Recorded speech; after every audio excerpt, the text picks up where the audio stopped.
Hello everyone, कैसे हैं आप सब। स्वागत है आप लोगों का सिविल स्टेप के यूट्यूब चैनल पे। यह है आज का स्थापना सीरीज का नया लेक्चर, जहां पर हम पॉलिटी एंड गवर्नेंस में एक बहुत ही important topic fundamental duties cover करने वाले हैं। स्थापना सीरीज के लेक्चर में हम आपको इंपॉर्टेंट टॉपिक कवर करवाते हैं जो कि काफ़ी इंपॉर्टेंट है आपके प्रीलिम्स पॉइंट ऑफ व्यू से। ठीक है, तो यहाँ पर हमारा मेन मोटिव क्या है कि हम एक टॉपिक कवर करें पॉलिटी का, और उसके साथ साथ कुछ एमसीक्यूज की प्रैक्टिस करें ताकि ये टॉपिक हमारा कंप्लीट हो जाए। और आज का टॉपिक है हमारा फंडामेंटल ड्यूटीज। इससे पहले, लेक्चर शुरू करने से पहले, मैं आपको इंपॉर्टेंट इन्फॉर्मेशन शेयर करना चाहूँगा कि सिविल स्टेप ने आप लोगों के लिए बहुत ही exciting state civil services courses launch कर रखे हैं, जिनके बारे में आप डिटेल इन्फॉर्मेशन डिस्क्रिप्शन बॉक्स में दिए गए लिंक्स के ऊपर जाकर ले सकते हैं। तो शुरुआत करते हैं हमारे आज के इस लेक्चर की। हमारा आज का जो टॉपिक है वो है फंडामेंटल ड्यूटीज। एक बहुत ही इंपॉर्टेंट टॉपिक है हमारे पेपर पॉइंट ऑफ व्यू से, कि लगभग हर दूसरे साल में हमें एक क्वेश्चन देखने को मिलता है फंडामेंटल ड्यूटीज के रिगार्डिंग। देखो, आपको सबसे पहले एक बहुत ही इंपॉर्टेंट बात समझनी है कि हमारे कॉन्स्टिट्यूंट मेकर ने जब हमारा कॉन्स्टिट्यूशन बनाया तो उन्होंने एक बात समझी कि हमें शायद फंडामेंटल ड्यूटीज हमारे कॉन्स्टिट्यूशन में ऐड नहीं करनी चाहिए, क्योंकि ये ड्यूटीज ऑलरेडी काफ़ी लोगों को पता है। लेकिन बाद में चल के 1970 में आके हमारी सरकार को ऐसा लगा, जो इंदिरा गांधी गवर्नमेंट थी उस टाइम पर, उसको ऐसा लगा कि नहीं, हमें एक सेपरेट चैप्टर हमारे कॉन्स्टिट्यूशन में ऐड करना चाहिए रिगार्डिंग फंडामेंटल ड्यूटीज, क्योंकि जो लोग हैं कई बार वो अपनी ड्यूटीज परफॉर्म नहीं करते हैं और स्टेट को हार्म करने की कोशिश करते हैं। ये वो समय था जब इमरजेंसी चल रही थी। ठीक है, इसके बाद जो इंदिरा गांधी गवर्नमेंट थी उसने एक स्वर्ण सिंह कमेटी बनाई। ठीक है, अब जो स्वर्ण सिंह कमेटी थी इसने स्टडी किया पूरे एरियाज को, और एक अपनी कुछ रिकमेंडेशंस दी। इसने बोला कि हमें एक सेपरेट पार्ट ऐड करना चाहिए हमारे कॉन्स्टिट्यूशन में, और एक सेपरेट आर्टिकल ऐड करना चाहिए जिसमें कुछ फंडामेंटल ड्यूटीज होनी चाहिए। ठीक है, इनकी रिकमेंडेशन के बाद इंदिरा गांधी गवर्नमेंट ने 42nd कॉन्स्टिट्यूशनल अमेंडमेंट एक्ट 1976 के थ्रू हमारे कॉन्स्टिट्यूशन में 10 फंडामेंटल ड्यूटीज ऐड करी। ठीक है, अब आपको एक बात जो सबसे इंपॉर्टेंट यहाँ पर ध्यान रखनी है वो ये याद रखनी है कि जो स्वर्ण सिंह कमेटी थी इसने टोटल 8 फंडामेंटल ड्यूटीज रिकमेंड करी थी, लेकिन इनमें से कुछ फंडामेंटल ड्यूटीज को सरकार ने इनकॉर्पोरेट नहीं किया हमारे आर्टिकल 51A में। सरकार ने क्या किया कि सरकार ने उन 8 फंडामेंटल ड्यूटीज में से कुछ को पिक किया और कुछ नई ऐड करी ड्यूटीज, और उसके बाद जो सेट था 10 फंडामेंटल ड्यूटीज का उसको ऐड किया हमारे कॉन्स्टिट्यूशन में। ठीक है, ये एक पूरी समरी चल रही थी। अब बात करते हैं हमारे फैक्ट्स की, जो हमें याद रखने हैं from paper point of view. देखो, सबसे पहला और सबसे इंपॉर्टेंट जो पॉइंट आपको याद रखना है वो ये रखना है कि जो फंडामेंटल ड्यूटीज है इनका कॉन्स्टिट्यूशनल स्टेटस है कि ये part 4A of Indian constitution, कौन सा part 4A of Indian constitution के आर्टिकल 51 में हमें देखने को मिलती हैं। ठीक है, कौन सा पार्ट है? Part 4A। अब जो पार्ट 1 है वो आपको पता है यूनियन एंड टेरिटरी से रिलेटेड है, पार्ट 2 आपको पता है कि सिटीजनशिप से रिलेटेड है, पार्ट 3 फंडामेंटल राइट से रिलेटेड है, पार्ट 4 आपका डीपीएसपी से रिलेटेड है, और पार्ट 4A का मतलब कि बाद में ऐड हुआ है, ये हमारा फंडामेंटल ड्यूटी से रिलेटेड है। और इसमें आर्टिकल आता है आर्टिकल 51A, और इस आर्टिकल 51 में हमारे पास टोटल 11 फंडामेंटल ड्यूटीज हैं। कितनी? 11। अब आपको मैंने समरी में बताया था कि जो इंदिरा गांधी गवर्नमेंट थी इसने 10 फंडामेंटल ड्यूटीज ऐड करी थी, तो आपको यहाँ से एक इंडिकेशन मिल गया कि इसके बाद भी फंडामेंटल ड्यूटीज में कुछ चेंज हुआ होगा। तो एक फंडामेंटल ड्यूटी बाद में ऐड करी गई है हमारे कॉन्स्टिट्यूशन में। ठीक है, अब original constitution of India only provided the fundamental rights not the fundamental duties, कि जो हमारा कॉन्स्टिट्यूशन है ओरिजिनल, अगर हम 26 नवंबर 1949 वाले कॉन्स्टिट्यूशन की बात करें तो उसमें सिर्फ फंडामेंटल राइट्स थे, डीपीएसपीस थे, उनमें फंडामेंटल ड्यूटीज नहीं थी। इसके बाद हमारे कॉन्स्टिट्यूशन के बनाने के बाद जो इंदिरा गांधी गवर्नमेंट थी उसने बेसिकली जो इंस्पिरेशन ली है फंडामेंटल ड्यूटीज को ऐड करने के लिए, वो ली है अर्स्टवाइल यूएसएसआर, जो कि करंटली रशिया है। ठीक है, यहाँ पर क्या बोला गया था कि जब एक सिटीजन अपने राइट्स को एंजॉय करता है तो उसकी ड्यूटी बनती है कि वो कुछ सर्टेन एक्शंस परफॉर्म करे, पॉजिटिव एक्शंस परफॉर्म करे टुवर्ड्स द स्टेट। ठीक है, तो एक बैलेंस बनेगा राइट्स एंड ड्यूटीज का। इसके बाद ही हमारे कॉन्स्टिट्यूशन में ये ड्यूटीज ऐड करी गई हैं। The duties were included in the Indian constitution on the recommendation of स्वर्ण सिंह कमेटी। ये कमेटी कई बार पूछी गई है कि फंडामेंटल ड्यूटीज हमारे कॉन्स्टिट्यूशन में किस कमेटी की रिकमेंडेशन पर ऐड करी गई है, तो आपको याद रखना है स्वर्ण सिंह कमेटी। तो इस पर्टिकुलर कमेटी के रिकमेंडेशन के बाद और कुछ नई फंडामेंटल ड्यूटीज ऐड करने के बाद हमारे कॉन्स्टिट्यूशन में 10 फंडामेंटल ड्यूटीज को इनकॉर्पोरेट किया गया by 42nd constitutional amendment act of 1976। और ये वही अमेंडमेंट है जिसको मिनी अमेंडमेंट के नाम से भी जानते हैं, क्योंकि इसमें बहुत सारे चेंजेस किए गए थे हमारे कॉन्स्टिट्यूशन में। और ये वही अमेंडमेंट है जहाँ से ट्राइब्यूनल भी हमारे कॉन्स्टिट्यूशन में ऐड किया गया था in part 14A under article 323A and 323B। उसके बाद फंडामेंटल ड्यूटीज में चेंज किए गए।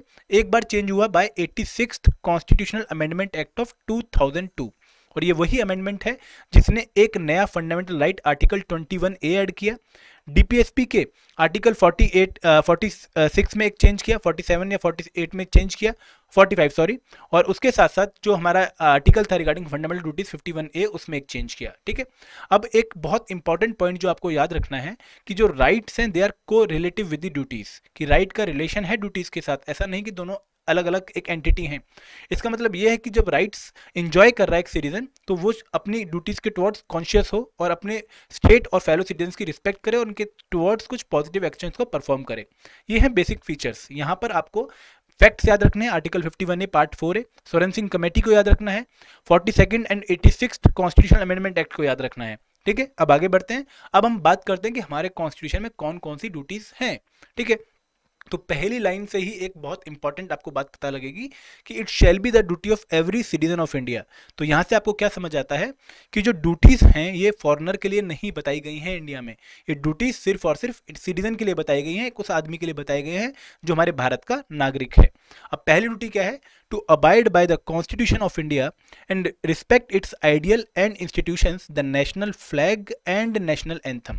कि आपको जो हमारा कॉन्स्टिट्यूशन है उसको मानना है और हमारे जो इंपॉर्टेंट आइडियल्स हैं, हमारे जो इंपॉर्टेंट इंस्टीट्यूशंस हैं, for example national flag, national anthem, उनकी रिस्पेक्ट करनी है। अब यहाँ पर कई बार जैसे अगर आपसे घुमा के क्वेश्चन पूछना चाहें तो वो नेशनल सॉन्ग को इंक्लूड कर सकते हैं क्वेश्चन में, तो आपको याद रखना है constitution of India, national flag and national anthem. और इसके लिए हमारे पास एक पर्टिकुलर एक्ट भी बनाया गया बाद में गवर्नमेंट ऑफ इंडिया के द्वारा, जो है prevention of insult to national honour act. ठीक है, फिर आता है सेकंड ड्यूटी जो है to cherish and follow the noble ideals which inspired over national struggle for freedom. कि हमें जो नोबल आइडियल्स हमारे नेशनल फ्रीडम स्ट्रगल के दौरान हमें देखने को मिले थे उनको हमें चेरिश भी करना है और फॉलो भी करना है। अब यहाँ पर बहुत कंफ्यूजन क्रिएट होती है क्योंकि हर पर्सन की जो इंडिविजुअल सब्जेक्टिव जजमेंट है वहाँ पर वो कोई आइडियल अपने लिए सुटेबल मान सकता है और कोई दूसरा आइडियल अपने लिए सुटेबल नहीं मान सकता। किसी के लिए रेवोल्यूशनरी आइडियाज सुटेबल हो सकते हैं और किसी के लिए गांधीयन आइडियाज सुटेबल हो सकते हैं। तो यहाँ पर हल्की सी और क्लैरिटी चाहिए थी। अब बात करें हमारी तीसरी ड्यूटी की, तो ये है to uphold and protect the sovereignty, unity and integrity of India. और ये मुझे लगता है कि हर एक सिटीजन की सबसे प्राइम रिस्पॉन्सिबिलिटी होनी चाहिए कि हमें अपनी कंट्री को डिफेंड करना है और उसकी सॉवरेनिटी, यूनिटी एंड इंटीग्रिटी को हमेशा अपहोल्ड भी करना है और प्रोटेक्ट भी करना है। इसके साथ साथ चौथी ड्यूटी भी रिलेट करती है जो है to defend the country and render national service. की जब आप नेशनल सर्विस आप दो, जब भी आपको बुलाया जाए ऐसा करने के लिए कि आपको अपनी कंट्री को डिफेंड करना है और आपको अपनी कंट्री के टुवर्ड्स कुछ नेशनल सर्विस अगर देनी भी पड़े तो वो देनी भी है। ठीक है, अब आती है पांचवी ड्यूटी, ये बहुत ही इंपॉर्टेंट ड्यूटी है, to promote harmony and spirit of common brotherhood. कि जो हमारे प्रेम्बल में हमें फ्रेटर्निटी वर्ड देखने को मिलता है उससे ये रिलेट करती है ड्यूटी। ये कहती है कि हमें हार्मनी प्रमोट करनी चाहिए और भाईचारे को प्रमोट करनी चाहिए, आपसी भाईचारे को। इसके साथ साथ हमें रिलीजियस, लिंग्विस्टिक, रीजनल और सेक्शनल डाइवर्सिटी से ऊपर उठ के इनको त्याग कर हमें आपसी भाईचारा प्रमोट करना चाहिए और साथ साथ वो सारी प्रैक्टिसेस हमें नहीं प्रैक्टिस करनी चाहिए जो कि डेरोगेटरी है to the dignity of women.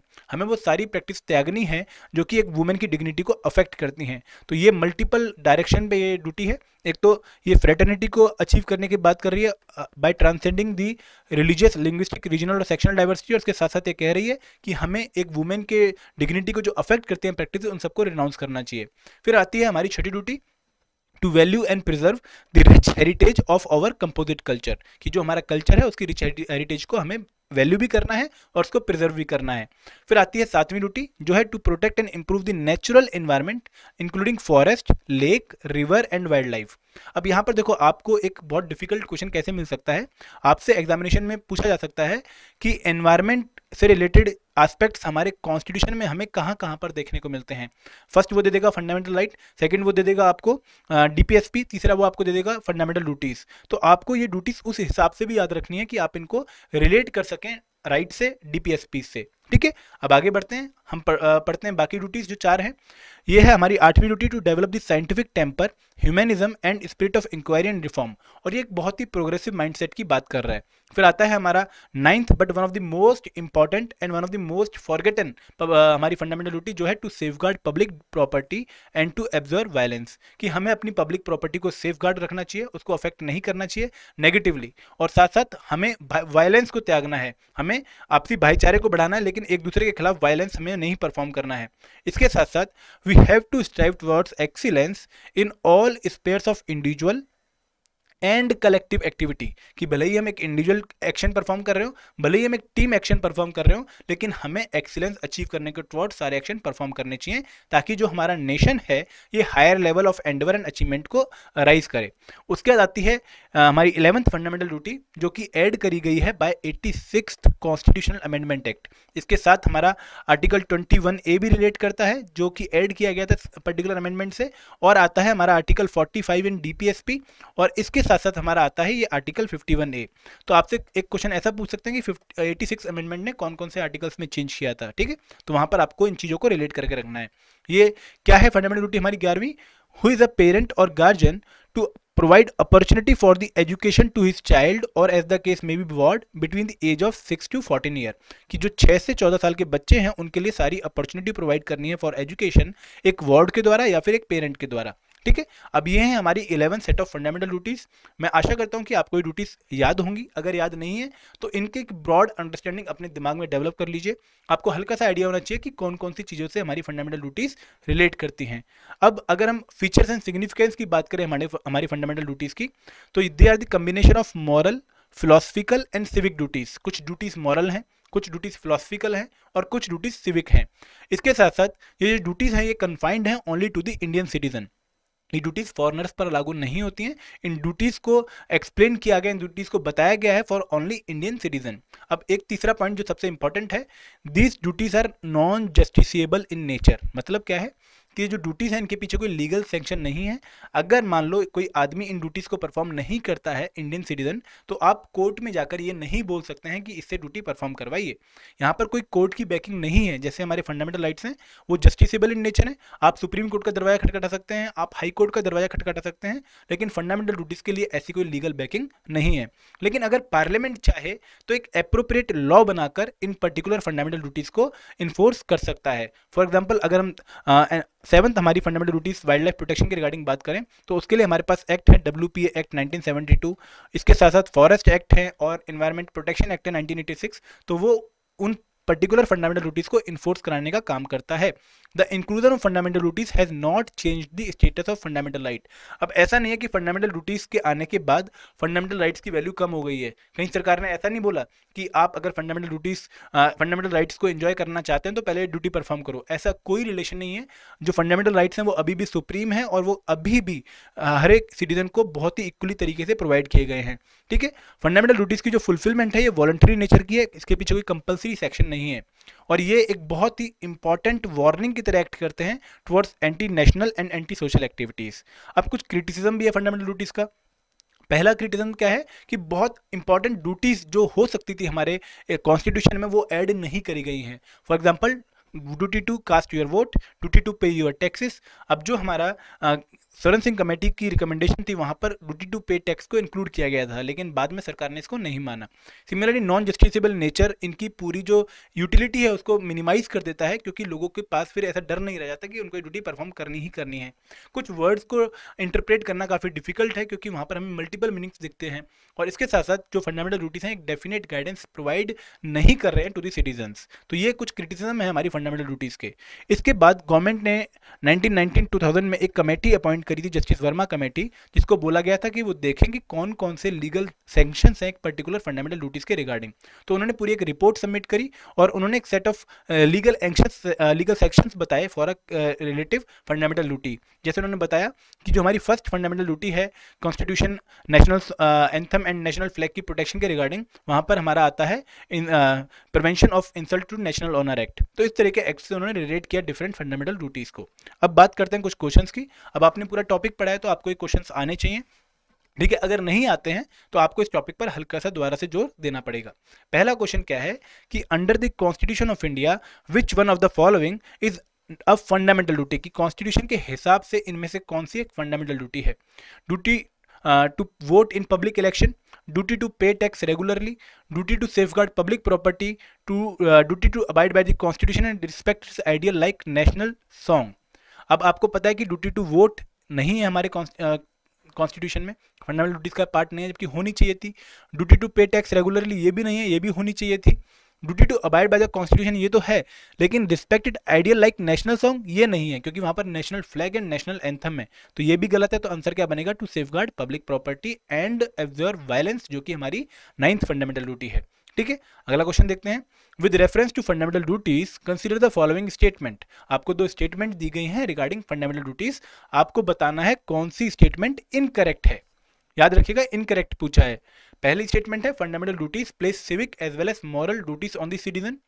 Second statement है some fundamental duties also extend to the foreigners. अब आपको बताना है कौन सी इनकरेक्ट है। तो जो फंडामेंटल ड्यूटीज हैं ये फॉरेनर्स को एक्सटेंड नहीं करती हैं, तो ये स्टेटमेंट गलत है और ये हमारे आंसर का पार्ट बनेगी। लेकिन जो पहली स्टेटमेंट है बिल्कुल करेक्ट है कि जो फंडामेंटल ड्यूटीज हैं civic as well as moral duties contain करती हैं।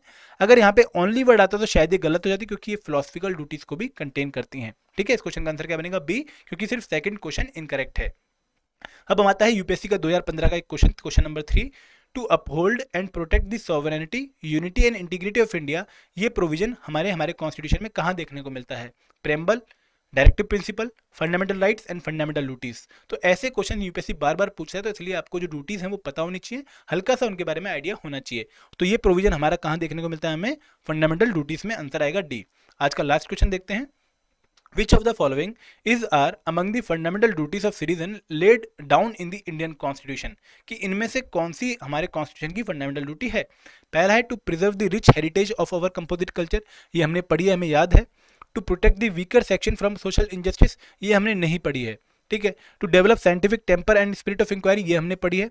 To strive towards excellence in all spheres of individual and collective activity, ये भी हमने पढ़ा है। तो हमारे आंसर में सेकंड नहीं आना चाहिए, सेकंड वालों को हटा दो, तो आंसर क्या बनेगा? 1, 3 एंड 4 सी। ठीक है, तो ये था हमारा आज का लेक्चर फंडामेंटल ड्यूटीज के रिगार्डिंग, जहां पर हमने ड्यूटीज की बैकग्राउंड कवर करी, ड्यूटीज को कवर किया, कुछ सिग्निफिकेंस एंड क्रिटिसिज्म कवर किए, और फिर 4 क्वेश्चन के माध्यम से हमने ड्यूटी को पूरा पैक कर दिया। अब हमारा ये टॉपिक पूरा प्रिपेयर हो गया है। तो मैं आशा करता हूँ कि आपको ये लेक्चर अच्छा लगा होगा। Thank you very much. जय हिंद, जय भारत।